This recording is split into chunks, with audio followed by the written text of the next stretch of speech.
The city of Beeville held a meeting last night with the board of the Water Supply District about their next steps for finding viable water sources. Now, this comes as our combined lake levels inch lower and lower, leaving city leaders wondering how they will push through. Our Josh Maxwell was in Beeville for us today and spoke with the city manager about what solutions they're considering. And Josh, what were some of the big takeaways from today's meeting?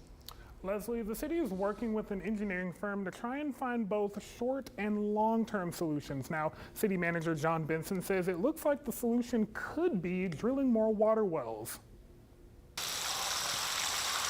You could say spring has sprung at Zimmer Floral and Nursery in Beeville, aisles of pink and green for all to see. The business planting roots in the community in the early 1900s, but if you ask them how they've grown into what they are today... Since we're on an independent well, we don't have to worry about, the restrictions. Adolph Torres says the well gives them flexibility and the tools to prosper in a time where their neighbors aren't so fortunate. Without that well, then we'd be in a big situation too, where we're having to worry about keeping up with a lot of these. We don't have that time to wait. Beeville City Manager John Benson has been to countless meetings on drought solutions. The most recent happening Wednesday, where council supported the need for more water wells, citing the city's growing demand. Over the next 10 years is projected to be 5 million gallons per day. B County also familiar with the delicate act of sharing with high-volume users, like the McConnell Unit Prison. They are actually in the process and have been in the process of going through their facility, looking at ways that they can reduce their water usage. Benson reminding residents that this isn't an isolated issue. Lake Corpus Christi is a regional water source. It doesn't just provide water to the city of Beeville, it also provides water to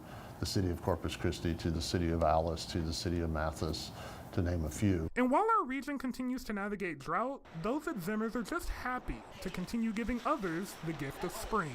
All the Easter lilies for the churches, the calanchos and everything else for them as well. Now, Benson says the engineering firm hired to conduct that study will help determine how many wells the city needs and where they could be placed. They're expected to come back in the end of May with that final report.